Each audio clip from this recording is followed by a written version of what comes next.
Olá pessoal, aqui quem fala é o engenheiro agrônomo Wonderful do canal Planta Sem Mistério e blog Orquídea Sem Mistério.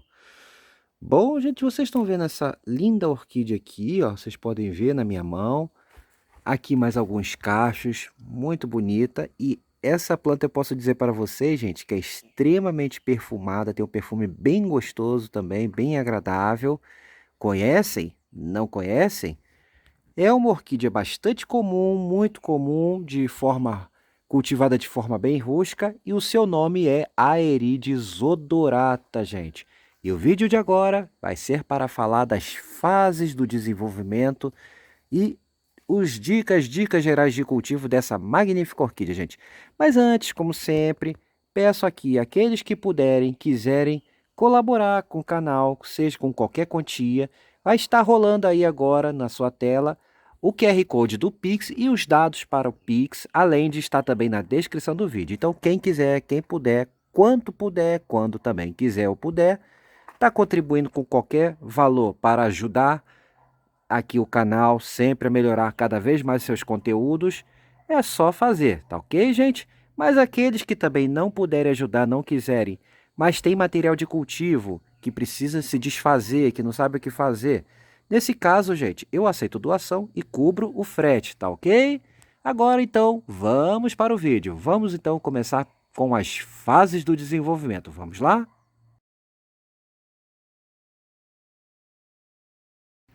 Fases do desenvolvimento da Aerides odorata, gente. Bom, vocês podem notar aqui, ó, outra haste ali embaixo. Vocês podem notar aqui, ó. Se vocês forem notar bem o corpo dessa planta, olha só. Ela é muito parecida com uma vanda, né? Como essa vanda aqui, por exemplo, que inclusive está vindo uma haste. Pois bem, gente, essa planta, ela é do grupo das orquídeas monopodiais, exatamente. Que é aquela orquídea que tem um crescimento em haste única, normalmente, e esse caule cresce de forma indefinida. Ela não possui rizoma e não possui pseudobulbo. Ela possui um caule herbáceo comum que cresce de forma indefinida, ou seja, o crescimento dele não para nunca. Esse caule vai sempre crescendo, crescendo, crescendo a vida inteira. Pode, eventualmente, como no caso da Aerides, colocar brotações laterais desse caule, como você vê aqui, ó, é uma brotação lateral dela, mais embaixo. Aqui tem esse aqui e aqui tem o principal aqui em cima, que vocês estão vendo aqui, ó. Esse é o principal e tem mais aqui, ó, outro brotinho aqui, vocês podem ver como é. Mas cada caule desse é monopodial, ela não tem um crescimento determinado, diferente de, por exemplo, uma catileia qualquer, ó. Uma catileia dessa daqui, ó. Vocês estão vendo aqui florida, que ela emite seus pseudobulbos, ele cresce até um ponto e depois ele para, não cresce mais, ele acabou o crescimento dele. Para ela crescer, ela tem que emitir um novo broto da sua base, que é o seu rizoma. Como vocês podem ver aqui, ó, um novo broto que vai crescer e continuar formando o corpo da planta, tá bom? Essa aqui não, essa aqui é crescimento indefinido, indeterminado. Isso caracteriza as monopodiais, além dela não ter estrutura de reserva, como vocês podem ver, tá bom? Bom, e essa planta se comporta como, gente? Ao longo do ano, essa Erides, que é do mesmo grupo das vandas, são das vandáceas, digamos assim, de forma informal, ela tem um crescimento que a gente pode dizer que é indefinido ao longo do ano, ou seja, ela não para de crescer ao longo do ano. Ela está sempre crescendo. Então, basicamente, ao longo do ano, ela vai colocando folha, folha, folha, folha, folha, folha, folha, folha. Porém, gente, o que acontece é o seguinte: nos meses mais frios do ano, do outono e do inverno, mais secos e frios, esse crescimento tende a ser bastante desacelerado, ou seja, ele não chega a parar totalmente, salve em regiões muito frias, com frio muito intenso, aí ela pode parar completamente. Mas nas demais regiões ela não chega a parar totalmente. Ela fica com crescimento lento, mas sempre contínuo, colocando uma folha, outra folha, outra folha, outra folha. E ao longo desse crescimento também raízes, gente.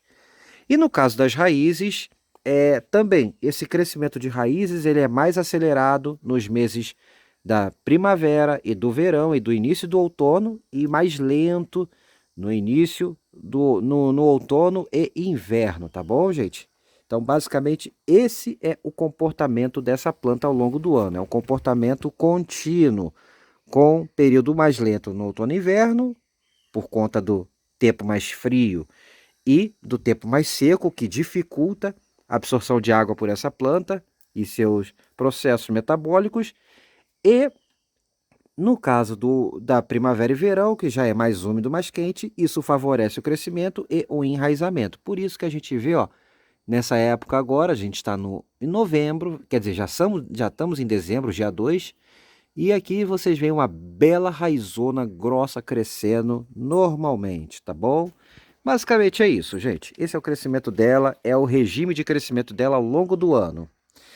Nesse período todo que eu falei, ela pode emitir suas brotações laterais. Não tem uma época certa para saírem essas brotações, mas normalmente o período em que você vai ver mais brotações saindo é na primavera. Primavera, quando é o início da melhor fase de crescimento para a planta, também vai ser a fase que ela vai emitir novas brotações. Tá legal? E essa, gente, é uma planta que tem essa característica, esse comportamento de entocerar. Embora seja monopodial, ela é uma monopodial de entoceramento. Ela brota lateralmente com muita facilidade. Não precisa fazer nenhum tratamento especial, corte, nada, para que ela bote novos brotos. Isso acontece normalmente. Tanto que a gente pode usar eles para fazer novas mudas depois, tá bom? Bom, e a sua floração? A sua floração ocorre normalmente na primavera, já perto do verão. Então, ela floresce normalmente entre os meses de novembro e dezembro, que é o que estamos agora. Ela começa a florescer final de novembro e vai até dezembro, gente. Então, aqui vocês estão vendo uma planta com a floração bem abundante, né? Ela possui cachos compactos, não são muito grandalhões, tem algumas outras espécies de aerides que botam cachos bem mais volumosos, mas a principal característica dela é o quê? Ela coloca bastante cacho, tem bastante cacho, floresce no final da primavera, chegando para o verão, entre novembro e dezembro, e suas flores são bem perfumadas, gente. Tá certo? Em termos de durabilidade, elas duram em média umas 2 semanas, pode até chegar umas 3 semanas, mas não costuma durar muito mais que isso não, tá bom? Os cachos podem abrir tudo ao mesmo tempo, como vocês estão vendo aqui, ó. Ou eles podem abrir de forma mais simultânea, abre alguns, aí depois de um tempo abre outros e assim vai. Vai depender do porte da sua aerite, tá bom? Então, gente, esse é o comportamento básico das aerides odoratas. E o seu perfume é algo que, infelizmente, não tem como sentir, ainda não inventaram a tecnologia, mas é uma planta com perfume muito gostoso. Por isso ela também tem esse nome de odorata, tá bom?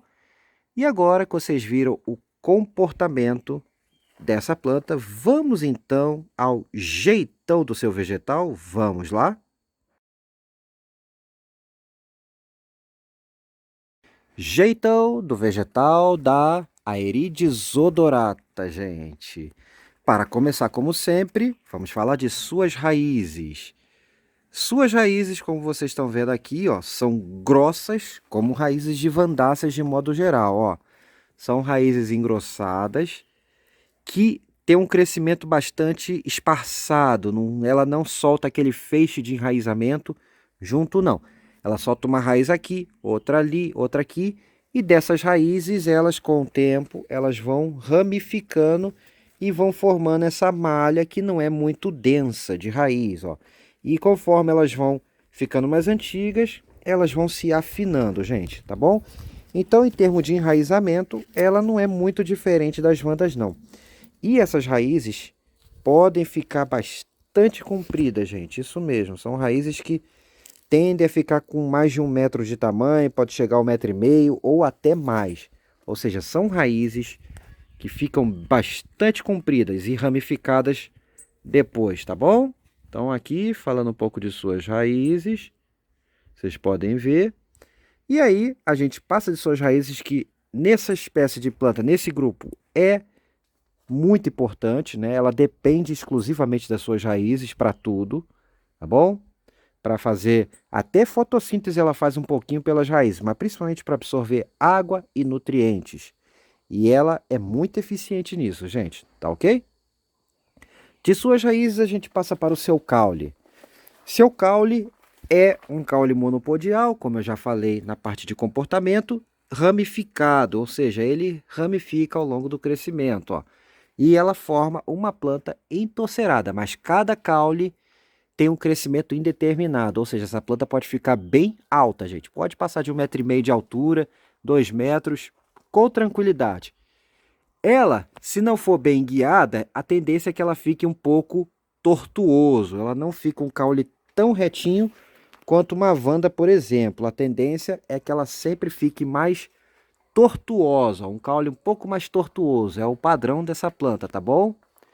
É um caule herbáceo, ou seja, ele não tem capacidade de reserva, ele apenas sustenta a planta, esse caule de sustentação, e fixa as folhas, principalmente as folhas e as raízes, tá beleza? Não possui rizoma e basicamente é um caule que não é muito grosso, né? Ele é um pouco mais grosso que um lápis, talvez a espessura de 2 lápis no máximo, quando bem grosso. Não muito mais que isso, tá beleza? Sempre mais fino que um dedo. Do seu caule, a gente passa para as suas folhas. As suas folhas, gente, elas são folhas normalmente um pouco mais largas do que folhas de vanda. Elas têm esse picotadinho aqui, ó. Como toda vandácea tem essa reentrância aqui, esse picotadinho aqui, que ou é um hidatódio ou é um nectário, tem alguma coisa nessa estrutura aqui, mas é uma característica comum em vandácea, gente, não é um defeito. Todas elas têm esse recortezinho aqui na folha, então é característica. E suas folhas têm um porte um pouco mais arqueado, vocês podem ver.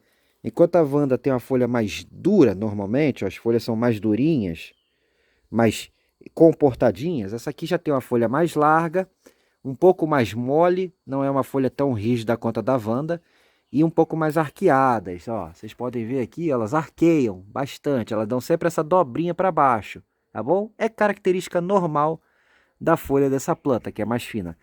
Possui um verde um pouco mais claro do que verde de vanda normalmente, um verde um pouquinho mais claro, e basicamente é isso, gente. Aí das suas folhas a gente passa para as suas hastes florais. As hastes florais normalmente saem das partes dos caules que ainda estão mais novas com folhas, ou seja, de partes relativamente jovens do caule, que estão crescendo, e elas são compactas, você pode ver, não são hastes muito grandes, são hastes aí de 20 centímetros, 25 centímetros em média, não ficam muito maior que isso. E elas são pendentes também, ó, são hastes que ficam com porte arqueado para pendente. E os cachos são compactos, as flores são bem organizadas, bem distribuídas de forma compacta, você não percebe grandes buracos, né, formando um conjunto muito agradável ao apreciar, tá bom? Então ele é bem bonito, fica um conjunto bem bacana mesmo, ó.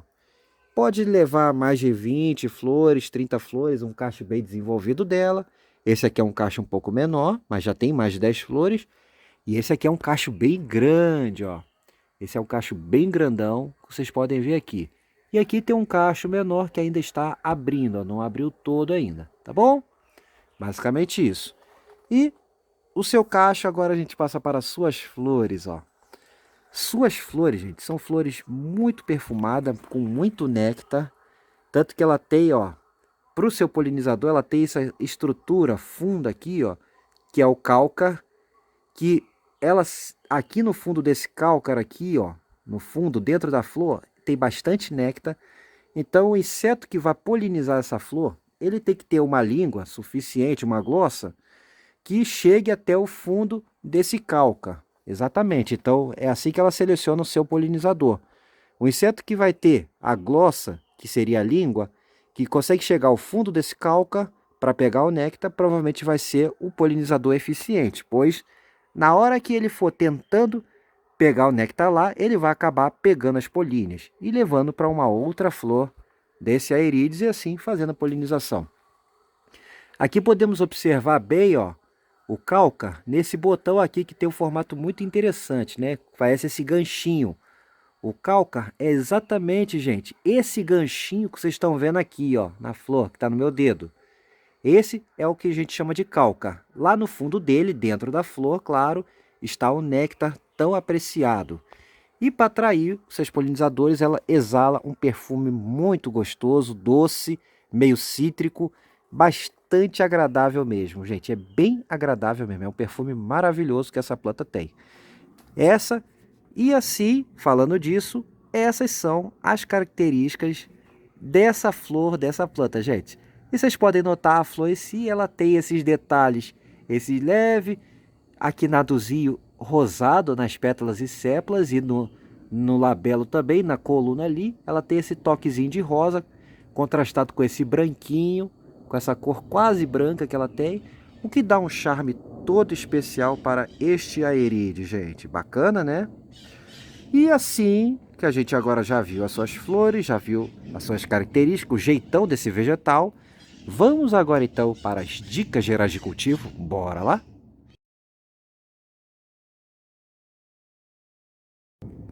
Dicas gerais de cultivo da Aerides odorata, gente.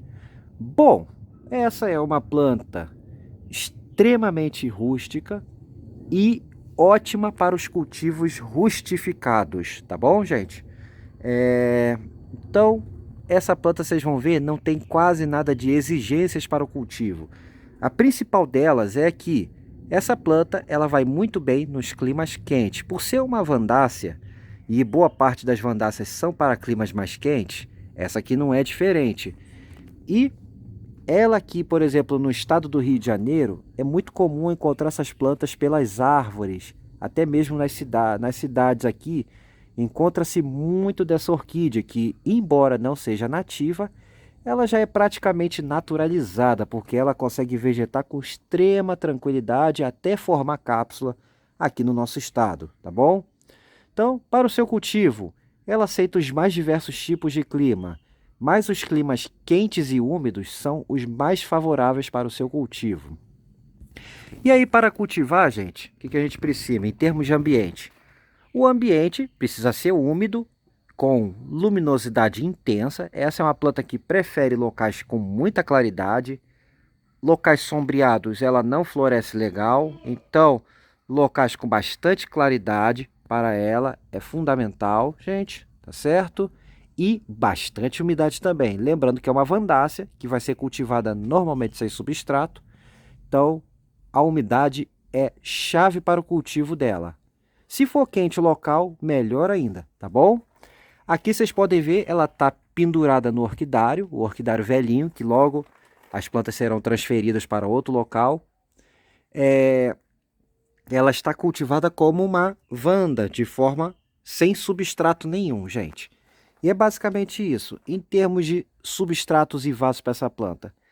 Essa orquídea, gente, não se recomenda o uso de vasos e substratos. Essa é uma orquídea para ser cultivada de forma aérea.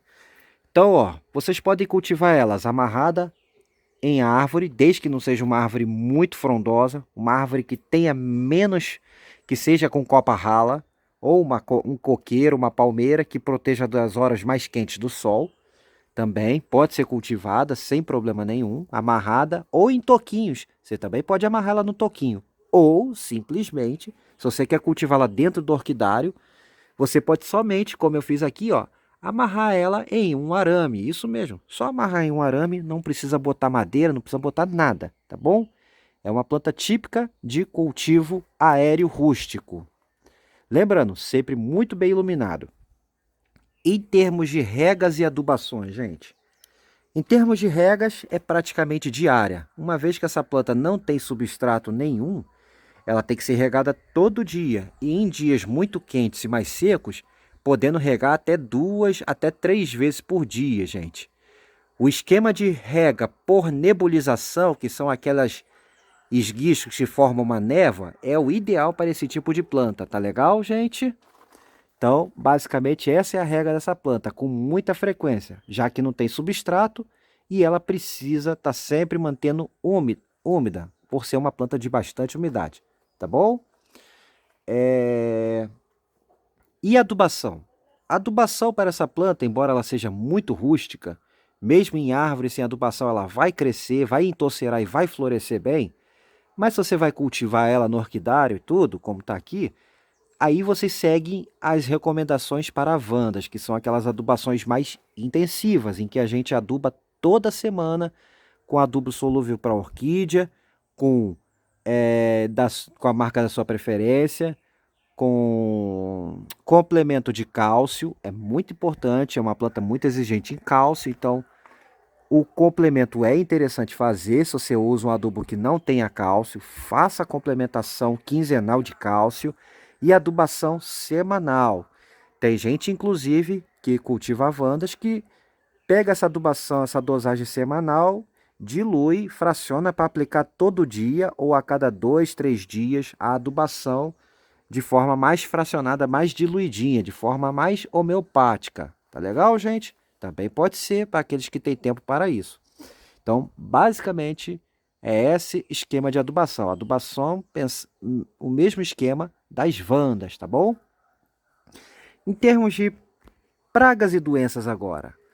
Bom, gente, pragas e doenças para essa planta aqui é uma planta muito rústica, é uma planta de cultivo extremamente fácil e que dificilmente vai te dar trabalho com pragas e doenças. Talvez o maior problema que você vai ter com essa planta aqui é algumas folhas queimadas pelo sol, porque ela é uma planta que precisa de bastante luz, então você vai precisar botar ela no local com bastante claridade. E, eventualmente, poderá acontecer uma queimadura de sol que, normalmente, se claro ela não ficar exposta ao sol direto, mas normalmente não vai ser maior, não vai ter maiores problemas que isso. Tá bom? Então a planta aqui dificilmente vai ter cochonilha, dificilmente vai apresentar um problema de podridão ou de canela seca. Ela é realmente muito rústica, muito bacana de cultivo. Por isso ela é tão disseminada e ela é naturalizada aqui no nosso estado do Rio de Janeiro e talvez em outros estados também. Tá legal, gente? E para fazer mudas e divisões dessa planta, gente? Bom, embora seja monopodial, vocês já viram que ela intocera, ela solta mudas. Então, para tirar um corte e fazer uma muda, basicamente você só precisa pegar um corte desses, uma parte dessas, um crescimento, né, um caule que esteja crescendo, e cortar com uma ou duas raízes. Não precisa mais que isso. Cortou, deixou uma ou duas raízes no caule, pronto, você já fez a sua muda, é só você plantar em outro lugar ou pendurar em outro lugar e está feito. Não precisa fazer mais nada. Tá legal, gente? Então, é basicamente isso. Essa planta é exatamente isso que vocês têm que fazer, gente. Não mais. E a época do ano, vocês podem fazer a qualquer época do ano se as condições estiverem favoráveis. Ou então, deixe para fazer as mudas na primavera e verão, que é a época que ela está soltando mais raízes. Tá legal, gente? Era isso que eu tinha para falar sobre essa simples orquídea muito perfumada e de fácil cultivo e florífera que embeleza o final do ano da gente. Se vocês gostaram do vídeo, deem aquele joinha, se inscrevam no canal, ativando o sininho para receberem as atualizações e compartilhem com seus amigos, gente. Comentem, compartilhem, tirem, deixem suas dúvidas aí para eu responder e compartilhem bastante. Tá bom, gente? No mais, um forte abraço a todos e até a próxima em Plantas e Orquídeas Sem Mistério. Agora eu fui. Tchau, tchau.